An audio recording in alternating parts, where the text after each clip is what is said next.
Bien-aimés du Seigneur Jésus-Christ dans le monde et à travers le Congo, que la paix, la miséricorde et la grâce vous soient accordées de la part de Dieu notre Père et du Seigneur Jésus-Christ notre Sauveur. Le Seigneur Jésus-Christ dont je suis serviteur m'a confié un enseignement sur la main de Dieu. Mais bien avant d'écouter cet enseignement, je vous convie à faire avec moi une courte prière. Éternel Dieu des armées célestes, le seul créateur du ciel et de la terre, nous venons en ta présence ce matin pour écouter cet enseignement sur la main de Dieu, la main par laquelle Dieu a tout créé et la main par laquelle Dieu secourt ceux qui sont favorables sur la terre et la main par laquelle Dieu combat aussi ses ennemis et qui sont aussi nos ennemis. Seigneur, nous voulons que tu nous ouvres l'esprit pour que nous comprenions cet enseignement, pour que par cet enseignement, nous obtenions la vie éternelle que tu nous as promise en Jésus-Christ notre Seigneur Sauveur. Amen. Cet enseignement se trouve dans le livre du prophète Ésaïe au chapitre 59, du verset 1 au verset 4 et ensuite le verset 8. Non, la main de l'Éternel n'est pas trop courte pour sauver, ni son oreille trop dure pour entendre. Mais ce sont vos crimes qui mettent une séparation entre vous et votre Dieu.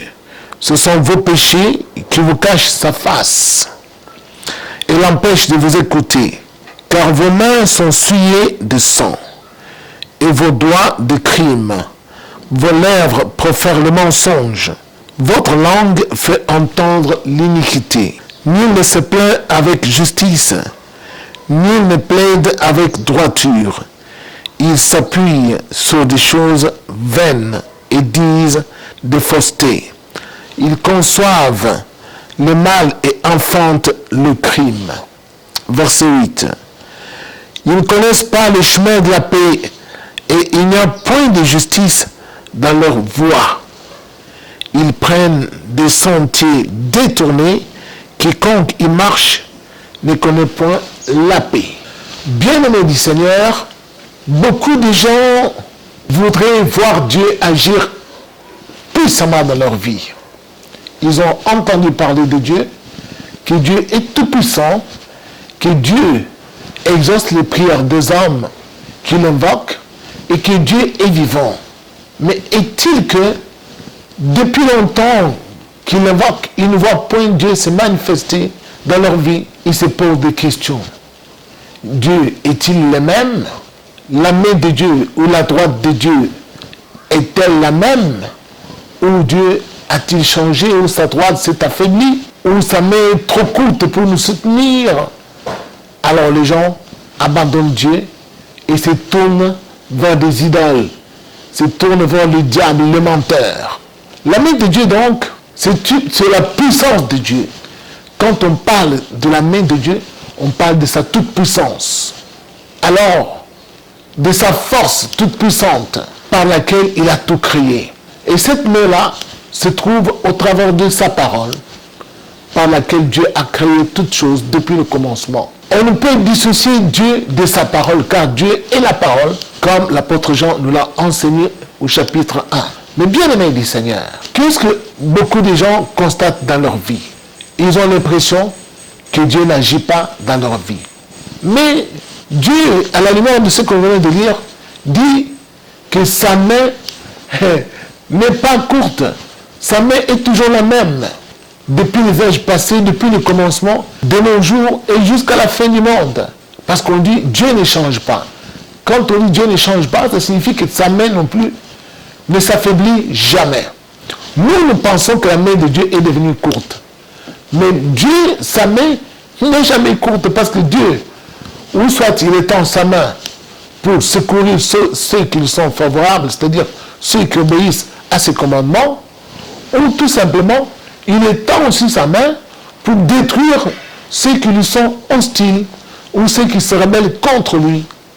Et oui, cette main est capable de nous faire du bien, tout comme elle est capable aussi de nous faire du mal, parce que la Bible nous enseigne que Dieu dit que moi, Dieu, j'ai créé la prospérité et toujours moi, Dieu, je suis capable de créer aussi l'adversité. Dieu est capable de créer la lumière et Dieu est capable de créer aussi l'obscurité. Dieu est capable de donner la vie, tout comme il est capable de donner la mort. Mais il est la vie éternelle. Bien-aimé du Seigneur, vous vous rappelez d'un certain Esdras, ce scribe qui était descendu de Babylone pour aller rebâtir le temple de Dieu en Israël. Cet homme connaissait la main de Dieu parfaitement. Quand vous ouvrez dans son livre, là il enseigne aux gens, il leur dit, la main de Dieu est pour ceux qui gardent ses commandements pour leur faire du bien. Tandis que pour ceux qui abandonnent Dieu, cette main, qui est aussi sa force et sa puissance, s'érige contre ceux qui abandonnent Dieu. Et la main de Dieu est là pour soutenir tous ceux qui marchent dans ses commandements. C'est-à-dire sa puissance se manifeste à ceux qui marchent dans ses commandements. Mais tandis que ceux qui ne marchent pas dans ses commandements, Dieu ne peut pas les soutenir. Et leurs ennemis seront plus forts qu'eux-mêmes.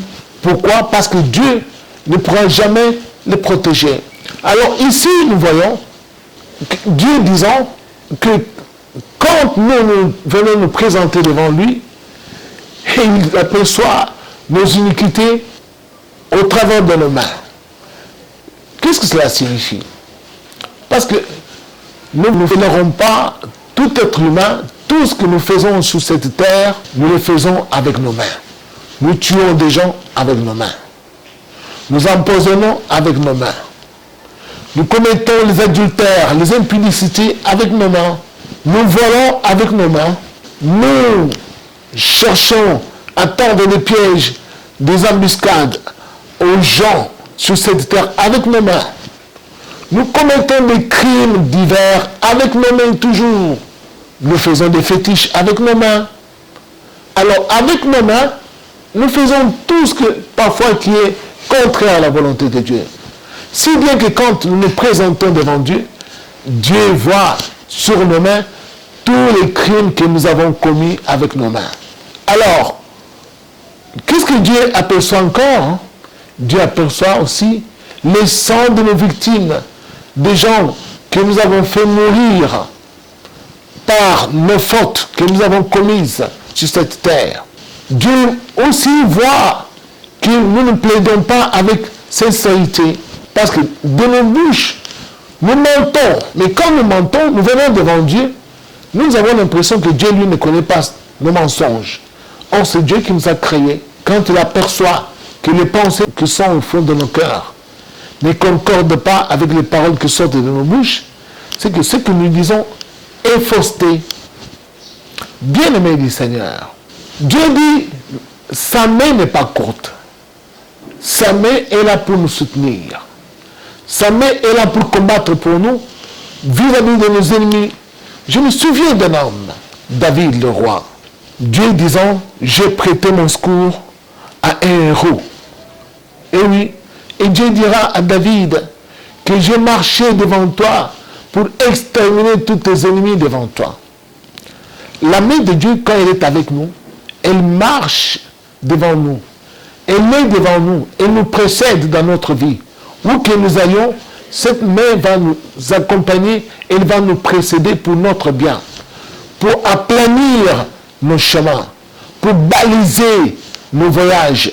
Pourquoi? Parce que Dieu est avec nous. Parce que sur la terre, nous faisons ce qui lui est agréable. Bien-aimé du Seigneur, vous allez vous rappeler le Seigneur Jésus enseignant, disant aux Juifs que vous les Juifs, vous ne me croyez pas parce que vous ne faites pas partie de mes brebis, tandis que mes brebis acceptent ma parole, et moi je les tiens dans ma main. Personne ne peut délivrer de ma main, personne ne peut les délivrer de la main de mon Père, parce que mon Père et moi nous sommes un. Eh oui. Donc, le Seigneur a tout créé par sa toute puissance. Lorsque vous voyez que votre vie est en train de patauger, votre vie est en train de vaciller, il faut se rappeler par où nous sommes passés. Ce sont nos péchés. Les péchés, c'est quoi? C'est la transgression de la loi de Dieu. C'est quand nous faisons ce qui est contraire à ce que Dieu nous a enseigné. C'est en ce moment-là que la puissance de Dieu qui devait être en nous s'estompe. Et que le même Seigneur qui était favorable à notre égard va se retourner contre nous. Pourquoi? Parce que nous avons choisi la voie de la rébellion. Nous avons choisi la voie de la désobéissance. Beaucoup de gens pensent que Dieu doit toujours les soutenir, même quand ils font la tête dure ou ils se rebellent contre Dieu. Non, Dieu est un Dieu saint. Par sa toute puissance, il a tout créé. Quand vous lisez dans le livre d'Ésaïe, Dieu dit, il dessèche même les fleuves et il fait mourir les poissons. C'est lui qui obscurcit le ciel avec des nuages pour faire tomber la pluie sur la terre. Mais c'est un tout puissant. Sa main n'a pas de limite. Ou soit sa main est favorable sur vous pour vous faire prospérer à tous égards, ou soit sa main sera contre vous pour vous exterminer et vous détruire. Beaucoup de gens trouvent des complications dans leur vie parce que ils pensent que Dieu ne peut pas les punir en conséquence des fautes qu'ils ont commises. Dieu est saint. Sur cette terre, il a établi la loi de la justice. Cette loi enseigne l'amour. L'amour entre les hommes, l'amour entre les clans, entre les tribus, l'amour entre les nations. Mais quand nous nous insurgeons contre cette loi, nous choisissons les injustices sur la terre. La main de Dieu est capable de créer des tremblements de terre. La main de Dieu est capable de faire sortir, de faire surgir les volcans pour tuer les gens, faire bouger les plaques tectoniques pour faire monter le niveau de la mer avec des tsunamis et exterminer les gens. La main de Dieu est capable de faire toutes ces choses-là, de faire chavirer des grands bateaux, de soulever la mer avec des grandes tempêtes. La main de Dieu est toute puissante. Alors, la main de Dieu, elle n'a pas de limite.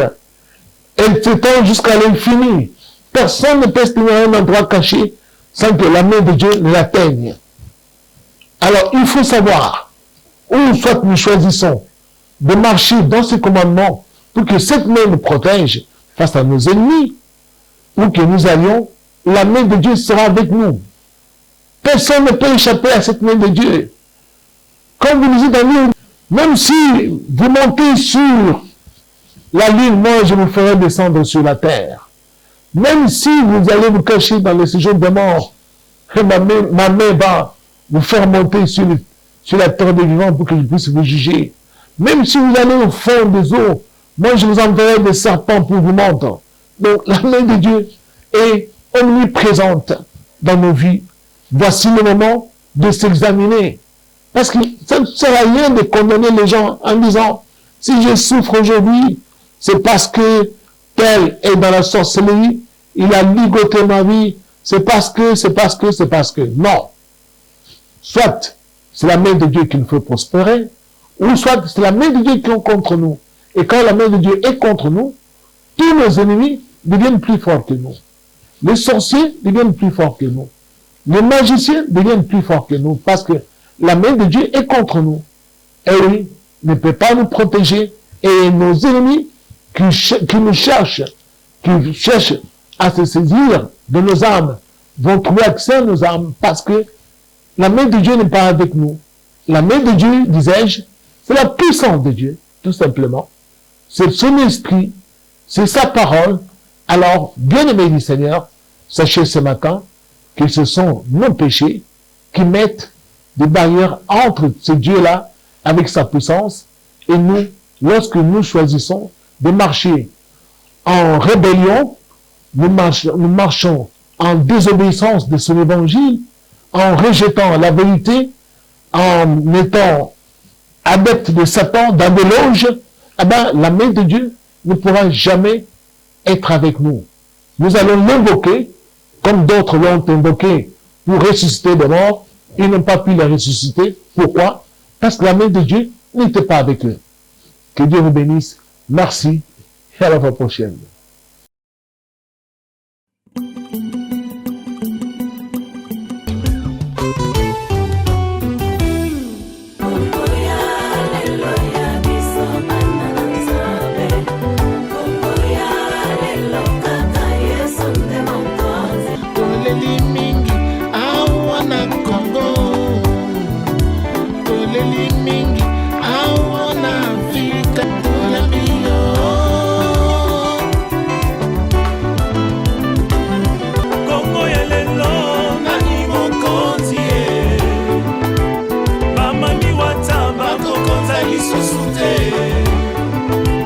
Bato soloka bakokonza lisusu te.